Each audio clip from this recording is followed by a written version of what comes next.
What's up guys? Wayne here, Full Sail Marketing, and we're talking about the tips and tricks to hiring for your contracting business.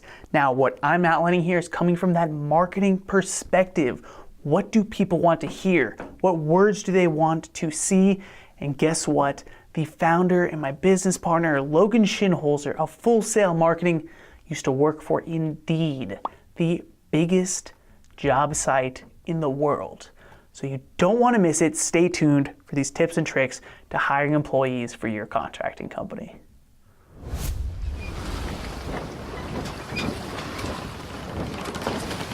We're talking about the tips and tricks to hiring employees for your contracting company in 2019. Man, this is such a hot button issue because we constantly hear. I had another conversation literally yesterday, which spurred this video, about how to hire effectively. Turnover rate is crazy in the contracting industry because it's a tough work. It is tough business, no doubt about it.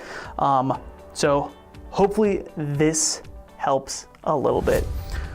First off, well, no doubt it's trouble. That's what I wrote first thing. But so this is what you're gonna wanna do. It's not gonna be a very long video. Indeed, Indeed.com, they are the largest job posting site in the world. And guess what? It's free. There's that money back in your pocket. Yeah, you can pay for it and you can boost the job, but no need to do that. Don't worry about it. It's free. So hop on to Indeed.com.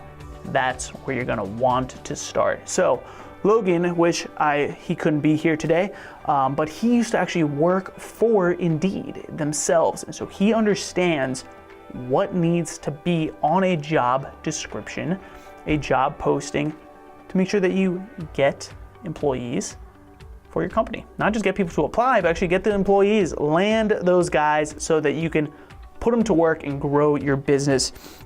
So here we go. What to put in the job description. Take a couple notes here, and I'm gonna ask one favor of you guys.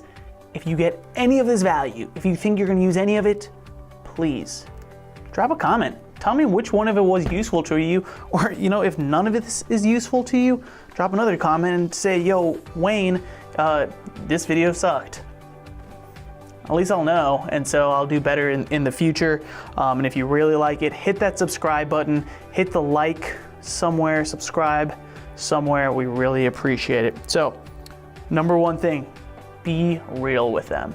A lot of contractors, when they're writing job descriptions, they realize it's maybe not the sexiest thing in the world to do for their business, depending on what it is.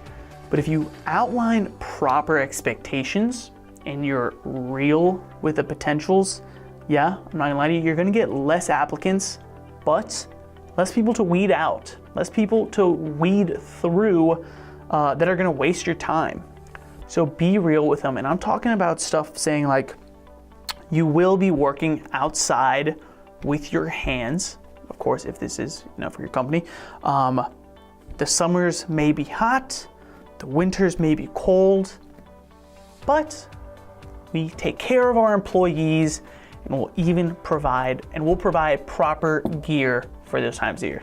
If you don't, say, ensure you're comfortable working in these conditions.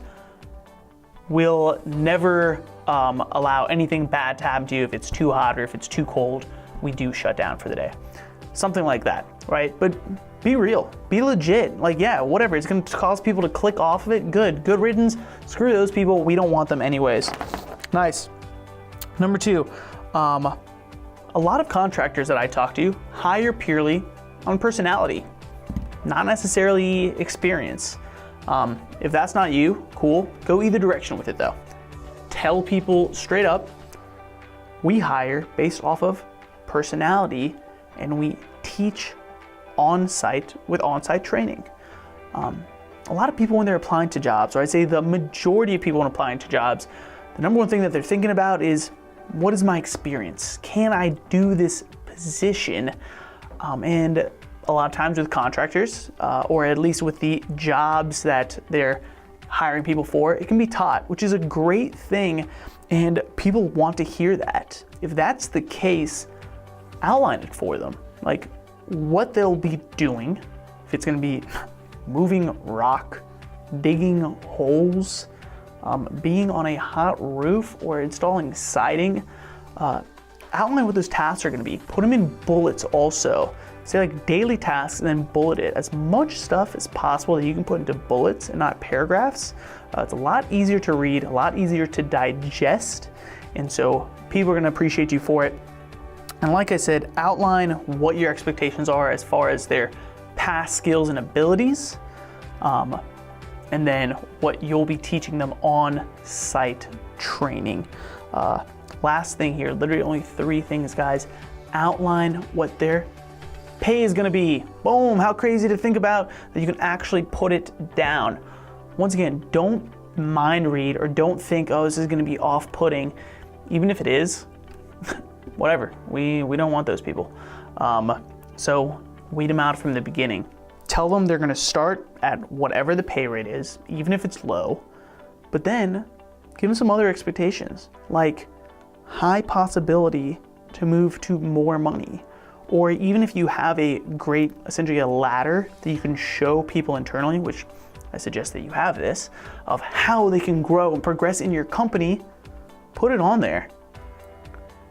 At 6-month mark, you will make this much more money.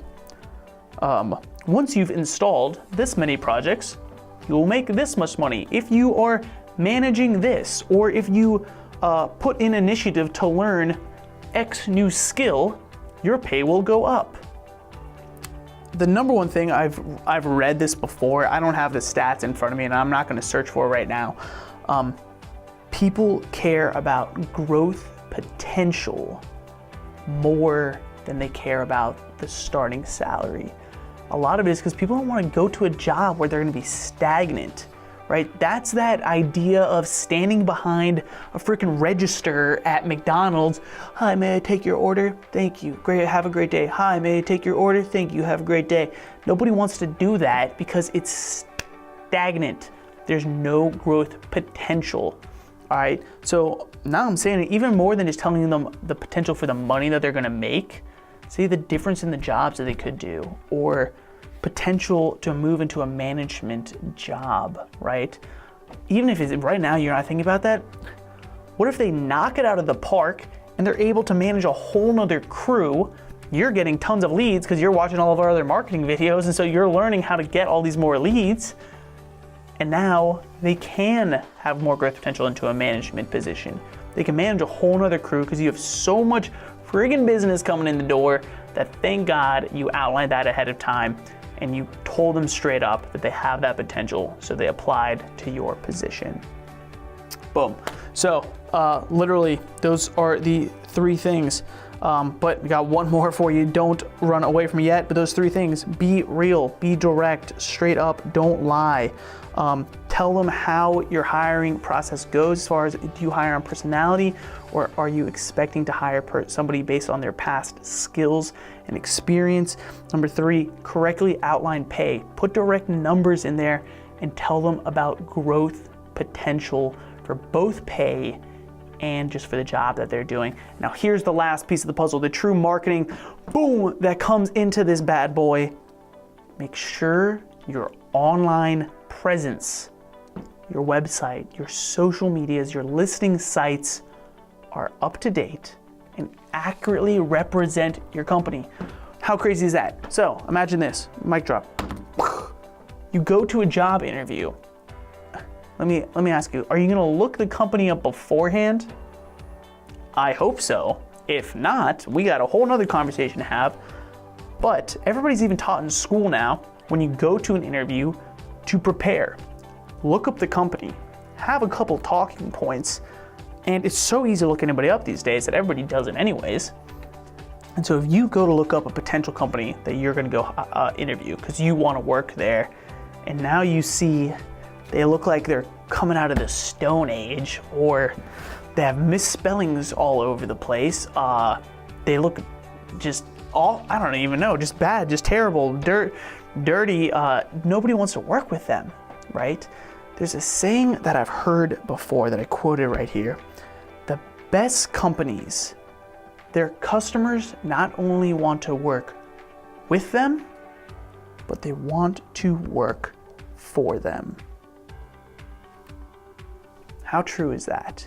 So make sure your branding and your online presence is on the money. That way, when these potential new employees that you just got through Indeed, when they find you and they look you up, they want to work for you even more. You're gonna have a flood of potential employees coming through the door. If you have more questions on specifics, even what questions to be asking them, reach out, drop a comment, hit us up at fullsalemarketing.com/ask. Be happy to help you more along the process. Hope this helps, guys. We'll see you on the next one.